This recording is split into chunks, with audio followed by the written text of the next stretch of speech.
رحمن يا رحمن ساعدني يا رحمن اشرح صدري قرآن املأ قلبي قرآن واصلح حياتي قرآن بسم الله الرحمن الرحيم نحمده ونستعينه ونستغفره ونعوذ بالله من شرور أنفسنا ومن سيئات أعمالنا من يهده الله فلا مضل له ومن يضلل فلا هادي له وأشهد أن لا إله إلا الله وأشهد أن محمدا عبده ورسوله أما بعد فإن خير الحديث كتاب الله وخير الهدي هدي محمد صلى الله عليه وسلم وشر الأمور محدثاتها وكل محدثة بدعة وكل بدعة ضلالة وكل ضلالة في النار. أعوذ بالله من الشيطان الرجيم. بسم الله الرحمن الرحيم. يا أيها الذين آمنوا اتقوا الله حق تقاته ولا تموتن إلا وأنتم مسلمون. يا أيها الناس اتقوا ربكم الذي خلقكم من نفس واحدة وخلق منها زوجها وبث منهما رجالا كثيرا ونساء واتقوا الله الذي تساءلون به والأرحام إن الله كان عليكم رقيبا. يا أيها الذين آمنوا اتقوا الله وقولوا قولا سديدا يصلح لكم أعمالكم ويغفر لكم ذنوبكم ومن يطع الله ورسوله فقد فاز فوزا عظيما. ہر قسم کی حمد و ثنا اللہ وحدہ لا شریک کے لیے. سبحان اللہ و بحمدہ سبحان اللہ العظیم. اور درود و سلام نازل ہو اللہ کے آخری نبی جناب محمد الرسول اللہ صلی اللہ علیہ وسلم پر. اللہم صلی علی محمد وعلی آل محمد كما صليت على إبراهيم وعلى آل إبراهيم إنك حميد مجيد. اللهم بارك على محمد وعلى آل محمد كما باركت على إبراهيم وعلى آل إبراهيم إنك حميد مجيد. محترم حضرات، دین اسلام میں نیکی اور بھلائی کا تصور ایک جیسا نہیں بلکہ ایک سے بڑھ کر ایک. اور بعض نیکیاں اور بھلائیاں ایسی ہیں کہ ان کا تصور ہم نہیں کر سکتے. اللہ رب العالمین ہی بہتر جانتا ہے کہ اس عمل پر انسان کو کیا حاصل ہونا ہے. صحابہ کرام رضوان اللہ علیہم اجمعین، ان کی ہمیشہ یہ فکر ہوتی کہ ہم کوئی کام کریں تو ایسا جو سب سے بہتر ہو، سب سے افضل ہو،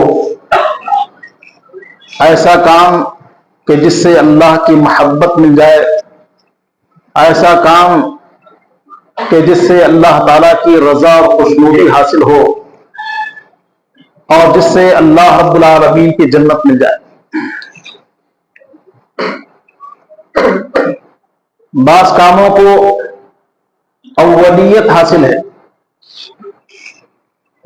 کہ تمہارا چھوٹا عمل اسی وقت قبول ہوگا جب تمہارے پاس یہ عمل۔ بعض لوگ چھوٹے چھوٹے کاموں کو ترجیح دیتے ہیں اور بڑے کاموں کو چھوڑ دیتے ہیں، اور یہ سمجھتے ہیں کہ ہم جو کر رہے ہیں وہی صحیح، باقی لوگ غلط ہیں، عقیدہ کے اعتبار سے، عمل کے اعتبار سے۔ تو آج کے خطبہ جمعہ میں ہم عقید توحید کی اولیت کو بیان کریں کہ عقید توحید کتنا اہم ہے اور اللہ رب العالمین پر ایمان کو پہلا درجہ کیسے دیا۔ یہ موضوع محض ایک دعوت نہیں ہے، بلکہ یہ موضوع ایسا موضوع ہے کہ جس پر ہمیں اچھی طرح اپنے عقیدہ کو سدھار لینا چاہیے اور ہمیشہ عقیدہ کے منافی جو چیزیں ہیں ان سے بچنا چاہیے۔ ہمارے مطالعہ کا عنوان اور موضوع عقید توحید ہی ہونا چاہیے۔ تو کچھ باتیں میں آپ کے سامنے رکھوں گا، اللہ رب العالمین ہم سب کو بات سننے، سمجھنے اور عمل کرنے کی سعادت نصیب فرمائے۔ ایمان کے بعد میں رسول اللہ صلی اللہ علیہ وسلم نے ایک حدیث میں 6 باتوں کو بیان فرمایا، اور ایک حدیث میں اللہ کے نبی صلی اللہ علیہ وسلم نے 70 سے زیادہ شعبوں کو بیان فرمایا۔ عقید توحید کی اہمیت کو دیکھیے کہ اللہ رب العالمین نے اور رسول اللہ صلی اللہ علیہ وسلم نے اللہ کی پہچان، اللہ کی عبادت کو، اللہ پر ایمان کو پہلے نمبر پر رکھا۔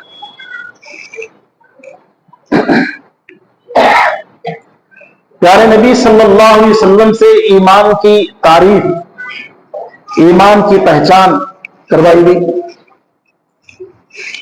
اللہ کے نبی صلی اللہ علیہ وسلم نے فرمایا ان تؤمن باللہ وملائکتہ وکتبہ ورسلہ والیوم الآخر وتؤمن بالقدر خیرہ وشرہ۔ اللہ کے نبی نے ایمان کے 6 ارکان بیان فرمائے۔ سر فہرست ان تؤمن باللہ، اللہ پر ایمان لانا۔ اللہ پر ایمان ہے تو باقی باتیں بھی صحیح اور درست ہیں، اللہ پر ایمان نہیں ہے تو باقی باتیں دھڑام سے گر جائیں، ان کی کوئی حیثیت نہیں۔ اللہ رب العالمین نے کافروں کے اعمال کے حوالے سے بیان فرمایا اعمالهم كسراب بقيعة يحسبه الظمآن ماء۔ ایمان کے بغیر کافروں کی نیکیاں سراب کی طرح ہے۔ صحرا میں چلنے والا انسان پیاس کی شدت کے باعث یہ محسوس کرے کہ سامنے پانی ہے، لیکن جب وہاں پہنچے تو پانی نام کی کوئی شے نہ ہو۔ اللہ نے ارشاد فرمایا وَقَدِمْنَا إِلَى مَا عَمِلُوا مِنْ عَمَلٍ فَجَعَلْنَاهُ هَبَاءً مَنْثُورًا۔ لوگ اپنے اعمال لے کے آئیں گے، ڈھیر سارے اعمال ہوں گے، لیکن اللہ ان کے اعمال کو غبار بنا دے گا، راکھ بنا کے اڑا دے گا۔ فرمایا فَلَا نُقِيمُ لَهُمْ يَوْمَ الْقِيَامَةِ وَزْنًا، قیامت کے دن ہم کافروں کے اعمال کا وزن ہی نہیں کریں۔ بھلائیاں ہوں گی ان کے اندر، خیر کے کام ہوں گے، لیکن اللہ رب العالمین ان خیر کے کاموں کو ضائع کرے گا۔ کیوں؟ اس لیے کہ اعمال کی قبولیت کے لیے پہلا عمل ایمان باللہ ہے، یہ عقیدہ بھی ہے اور عمل بھی۔ اللہ رب العالمین نے اہل ایمان کا وصف یہ بیان فرمایا وَيُطْعِمُونَ الطَّعَامَ عَلَى حُبِّهِ مِسْكِينًا وَيَتِيمًا وَأَسِيرًا۔ اہل ایمان اللہ کی محبت میں یتیموں، مسکینوں اور قیدیوں کو کھانا کھلاتے ہیں۔ پیارے نبی صلی اللہ علیہ وسلم نے اسلام کی تعریف کرتے ہوئے اس بات کو بھی بیان فرمایا کہ کھانا کھلانا بھی اسلام ہے۔ مکہ کا ایک بڑا آدمی جس کا نام عبداللہ ابن جدعان ہے، اس نے اپنی دولت کے خزانے صرف غریبوں میں لٹا دی، مظلوموں کی حمایت میں، مسکینوں کو کھلانے میں اپنی دولت ساری لٹا دی۔ سیدہ عائشہ رضی اللہ عنہا نے اللہ کے نبی صلی اللہ علیہ وسلم سے سوال کیا، اے اللہ کے نبی، عبداللہ ابن جدعان بھلائی اور خیر کے بہت سے کام کیا کرتا ہے، تو کیا اس کو اس کی اچھائیوں کا بدلہ ملے گا؟ رسول اللہ صلی اللہ علیہ وسلم نے فرمایا کہ اس نے اپنی زندگی میں کبھی نہیں کہا رب اغفر لی خطیئتی یوم الدین، کہ اللہ قیامت والے دن میرے گناہوں کو معاف کر دے۔ یعنی اللہ پر قیامت کے دن پر اس کا ایمان نہ تھا تو اللہ کیسے اس کے اعمال کو قبول کرے؟ تو اللہ کے نبی صلی اللہ علیہ وسلم نے ایمان کے ارکان اور ایمان کی شاخوں کو بیان فرمایا۔ ارکان ایمان میں ان تؤمن باللہ، سب سے پہلے اللہ رب العالمین پر ایمان کا ذکر۔ صحیح مسلم کی روایت میں رسول اللہ صلی اللہ علیہ وسلم نے ارشاد فرمایا کہ ایمان کے 60 سے زیادہ یا 70 سے زیادہ شعبے ہیں۔ فرمایا فَأَفْضَلُهَا قَوْلُ لَا إِلَٰهَ إِلَّا اللَّهُ، ان میں سب سے افضل ترین شعبہ یہ ہے کہ آدمی اپنی زبان سے کہے اللہ کے علاوہ کوئی عبادت کے لائق نہیں۔ وَأَدْنَاهَا إِمَاطَةُ الْأَذَىٰ عَنِ الطَّرِيقِ، اور سب سے ادنا شعبہ یہ ہے کہ راستے سے تکلیف دینے والی چیز کو ہٹا دیا جائے۔ اللہ تعالی نے رسولوں اور اہل ایمان کے ایمان کا ذکر فرمایا، آمن الرسول بما انزل الیہ من ربہ والمؤمنون کل آمن باللہ، اللہ کی طرف سے نازل ہونے والی بات پر رسول ایمان لے آئے اور اہل ایمان بھی یقین کے درجے کی طرف آئے۔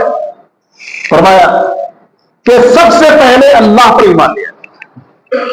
تو ایمان کے باب میں سب سے پہلے اللہ رب العالمین کی ذات کی معرفت، اللہ کی پہچان اور اللہ پر ایمان ہے۔ پیارے نبی صلی اللہ علیہ وسلم مدینہ ہجرت کرنے سے پہلے مسجد اقصی کی طرف رخ کر کے نماز پڑھتے تھے۔ قبلے کی اہمیت کو بھی سمجھیے اور ایمان باللہ، اس کی افضلیت کو اور اس کی اولیت کو بھی سمجھیے۔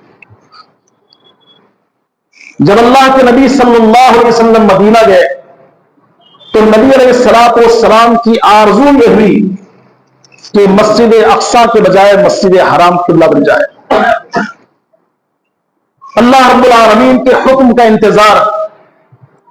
اللہ نے قرآن میں ارشاد فرمایا قد نرى تقلب وجهك في السماء فلنولينك قبلة ترضاها، اے نبی ہم آپ کی اٹھنے والی پیشانی کو دیکھ رہے ہیں، آپ ہمارے حکم کا انتظار کر رہے ہیں، آپ کی مرضی اور خواہش کے مطابق ہم نے مسجد اقصی کے بجائے مسجد حرام کو قبلہ بنا دیا۔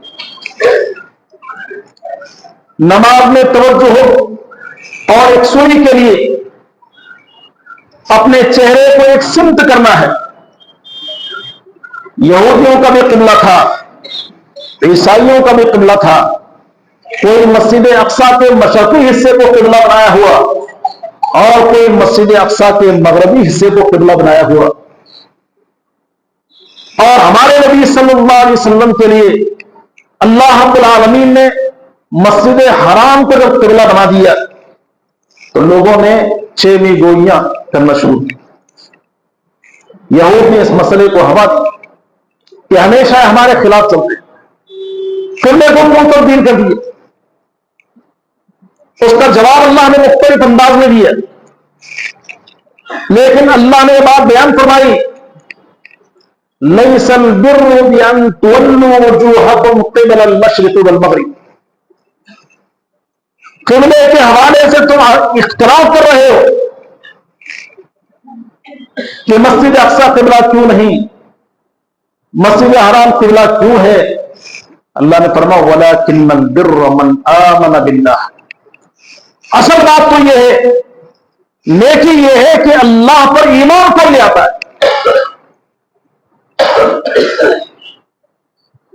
ایمان باللہ کو نیکی کرا دیا.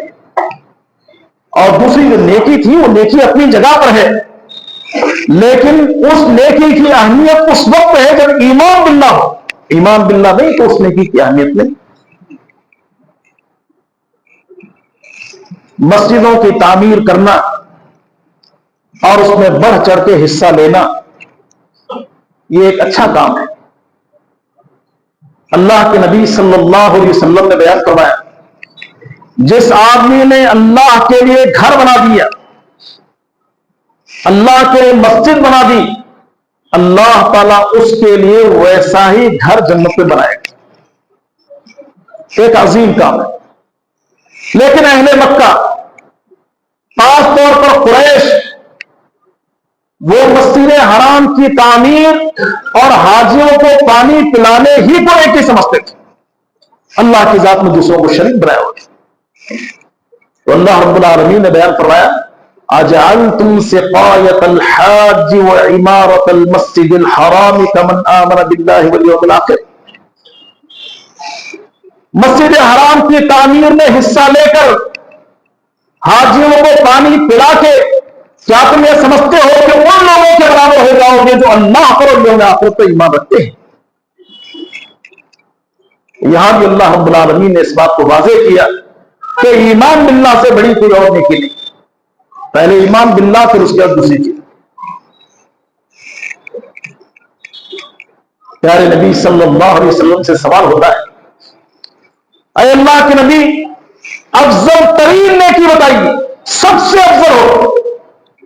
آپ نے ارشاد فرمایا الایمان باللہ ورسولہ, اللہ اور اس کے رسول پر ایمان لانا یہ سب سے بڑی نیکی.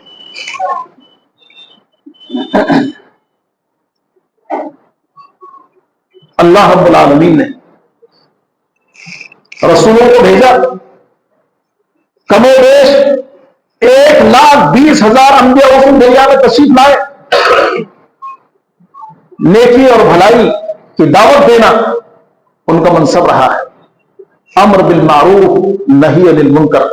لیکن اللہ تعالیٰ نے دیگر نیکیوں سے کہیں زیادہ دعوت توحید کو بیان فرمایا کہ تمام انبیاء علیہ السلام کی دعوت کا مرکز عقیدہ توحید رہا ہے.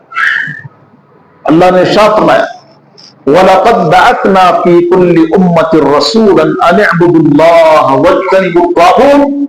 ہر قوم و ملت میں ہماری طرف سے رسول آئے اللہ کی عبادت کی دعوت کے لیے اور طاغوت کی عبادت سے بچنے اور بچانے کے لیے. وَلَقَدْ أَرْسَلْنَا نُوحًا إِلَىٰ قَوْمِهِ فَقَالَ يَا قَوْمِ اعْبُدُوا اللَّهَ مَا لَكُم مِّنْ إِلَٰهٍ غَيْرُهُ. اللہ رب العالمین نے نوح علیہ السلام کو بھیجا تو نوح علیہ السلام نے اپنی دعوت کا مرکزی نقطہ عقیدہ توحید کو بنایا. کہا اے میری قوم کے لوگوں, اللہ کی عبادت کر لو, اس کے علاوہ تمہارا کوئی معبود نہیں. یہی دعوت ہود علیہ السلام کی تھی, یہی دعوت صالح علیہ السلام کی تھی, یہی دعوت ابراہیم علیہ السلام کی تھی, یہی دعوت ہمارے نبی محمد رسول اللہ صلی اللہ علیہ وسلم کی. اللہ رب العالمین نے یوسف علیہ السلام کے حوالے سے بیان فرمایا, بلکہ ابراہیم علیہ السلام جو امام الموحدین ہیں اور جن کا وصف اللہ نے بیان فرمایا لم یکن من المشرکین، وہ مشرکوں میں سے نہیں تھے. ان کے عقیدے توحید کو اللہ رب العالمین نے سراہا. ابراہیم علیہ السلام نے اپنی قوم کو توحید کی دعوت دی، لوگوں کو توحید کی دعوت دی اور کہا کہ وہ جن کے تم مجاور بنے بیٹھے ہو یہ نفع نقصان کے مالک نہیں ہیں. تم جن کی عبادت کرتے ہو ان کی عبادت سے بیزاری کا میں اعلان کر رہا ہوں، اور اس سے بیزاری کا نہیں جس نے مجھے پیدا کیا، وہی میری رہنمائی کرنے والا. اللہ تعالیٰ نے ابراہیم علیہ السلام کے حوالے سے بیان فرمایا کہ ابراہیم علیہ السلام نے اپنی دعوت کو اپنے پیچھے چھوڑ دیا. ان کی اولاد نے، ان کے پوتوں نے، پڑپوتوں نے عقید توحید کی طرف بلایا. وَوَصَّى بِهَا إِبْرَاهِيمُ بَنِيهِ وَيَعْقُوبُ يَا بَنِيَّ إِنَّ اللَّهَ اصْطَفَىٰ لَكُمُ الدِّينَ فَلَا تَمُوتُنَّ إِلَّا وَأَنْتُمْ مُسْلِمُونَ. ابراہیم علیہ السلام نے، یعقوب علیہ السلام نے اپنے بچوں کو نصیحت کرتے ہوئے بیان فرمایا کہ اللہ نے تمہارے لیے دین کا انتخاب کیا ہے. فَلَا تَمُوتُنَّ إِلَّا وَأَنْتُمْ مُسْلِمُونَ. تمہاری موت آئے تو اس حالت میں کہ تم مسلمان رہو. مسلمان رہو کا مطلب یہ ہے کہ تم عقید توحید پر گامزن رہو، عقید توحید تمہارے ہاتھ سے چھوٹنے نہ پائے. اللہ سے دعا کی وَاجْنُبْنِي وَبَنِيَّ أَن نَّعْبُدَ الْأَصْنَامَ. اللہ مجھے اور میری اولاد کو بتوں کی عبادت سے بچا لے.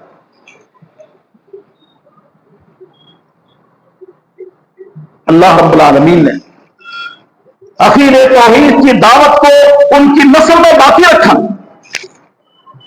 یوسف علیہ السلام جیل میں ڈالے گئے. ایک ایسی قوم کے درمیان رہتے ہیں جو اللہ رب العالمین کی پہچان نہیں رکھتی. یوسف علیہ السلام کو جیل میں ڈالا گیا. جیل کے دو ساتھیوں نے خواب دیکھا اور تعبیر کے لیے یوسف علیہ السلام کے پاس آئے. آپ بھلے انسان نظر آ رہے ہو، خواب کی تعبیر بتا سکتے ہو؟ انہوں نے اپنا خواب بیان کیا. یوسف علیہ السلام نے ان سے کہا کہ ذرا ٹھہر جاؤ، میں تمہارے خواب کی تعبیر بیان کروں گا، لیکن ایک بات سن لو، میرا تعلق ایک ایسی قوم سے ہے جو اللہ رب العالمین کی عبادت کرنے والی، ملت ابراہیمی سے میرا تعلق ہے. اور ساتھ ہی پیارے انداز میں بیان فرمایا ارباب متفرقون خیر ام اللہ الواحد القہار.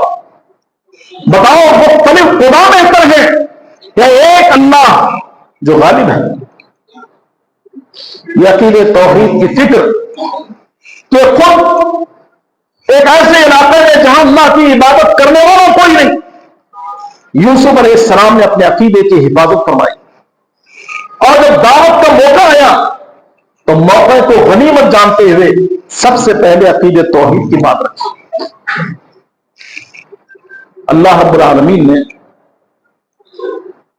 لقمان حکیم کا تذکرہ کی. ان کے نصائح کو قرآن کے الفاظ بنا دیا گیا.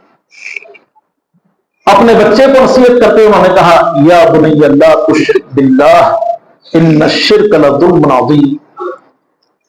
اے میرے بیٹے، اللہ کے ساتھ کسی کو شریک نہ ٹھہرانا، اس لیے کہ شرک بہت بڑا ظلم ہے. یہ ظلم اللہ کے ساتھ ہے، اللہ کے حق میں کوتاہی ہے. اللہ کا حق غیر اللہ کو دینا ہے. لا تشرک باللہ، اللہ کے ساتھ کسی کو شریک نہ ٹھہرانا. ہمارے نبی محمد الرسول اللہ صلی اللہ علیہ وسلم نے اپنی دعوت کا نقطہ عقید توحید ہی کو بنایا، جبکہ ہر سو برائی ہی برائی تھی. جس علاقے میں رسول اللہ صلی اللہ علیہ وسلم مبعوث کیے گئے، جن لوگوں کے درمیان اللہ کے نبی صلی اللہ علیہ وسلم کو بھیجا گیا، اللہ نے ان کے بارے میں بیان فرمایا وَإِن كَانُوا مِن قَبْلُ لَفِي ضَلَالٍ مُبِينٍ، لوگ کھلی گمراہی میں پڑے ہوئے تھے، کوئی گناہ ایسا نہیں تھا جو لوگوں کے درمیان پایا نہ جاتا، اور گناہ کا تصور بھی ختم ہو گیا تھا، لوگ کھلے عام گناہ کرتے تھے، کوئی عام نہیں سمجھتے تھے، کوئی شرم و حیا نہ تھی۔ رسول اللہ صلی اللہ علیہ وسلم نے اپنی دعوت کا نقطہ عقید توحید کو بنایا اور کہا یا ایھا الناس قولوا لا الہ الا اللہ تفلحوا، اے لوگوں کہو اللہ کے علاوہ کوئی عبادت کے لائق نہیں، تم کامیاب ہو جاؤ۔ اور ہمارے نبی صلی اللہ علیہ وسلم کو اللہ رب العالمین نے اپنی وحی سے آگاہ کر دیے، پہلی وحی اور دوسری وحی میں اللہ کی پہچان ہی کرائی۔ اقرأ بسم ربک الذی خلق خلق الانسان من علق اقرأ وربک الاکرم الذی علم بالقلم علم الانسان ما لم يعلم۔ توحید ربوبیت کو سمجھایا گیا کہ اللہ ہی پیدا کرنے والا ہے، اور دوسری وحی میں پیارے نبی صلی اللہ علیہ وسلم کو یہ تعلیم دی گئی وَرَبَّكَ فَكَبِّرْ، اے نبی آپ اپنے رب کی بڑائی کو بیان کیجئے، لوگوں کو اللہ کے عذاب سے ڈرائیے۔ چنانچہ رسول اللہ صلی اللہ علیہ وسلم نے اپنی ذمہ داری کو نبھائی، دوسری وحی کے بعد سے زندگی کے آخری لمحات تک پیارے نبی صلی اللہ علیہ وسلم کی دعوت عقید توحید ہی سے متعلق تھی۔ زندگی کے آخری ایام میں بیماری کی سختیاں ہیں، اللہ کے نبی صلی اللہ علیہ وسلم کے اوپر چادر ڈال دی گئی ہے، پیارے نبی اپنے چہرے سے چادر کو ہٹاتے اور کہتے اللہ یہود اور نصاروں کو اپنی لعنت کرے کہ انہوں نے اپنے انبیاء کی قبروں کو مسجد بنا دی۔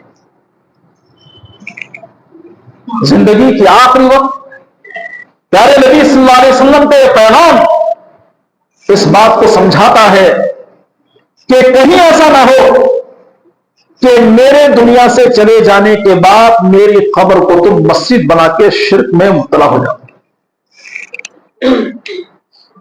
شرک کی قباحت کو بیان کیا رسول اللہ صلی اللہ علیہ وسلم، اور آپ علیہ الصلوۃ والسلام نے لوگوں کی ذہن سازی اسی انداز میں کی کہ ہمیں اپنا تعلق اللہ ہی سے جوڑ کے رکھنا ہے۔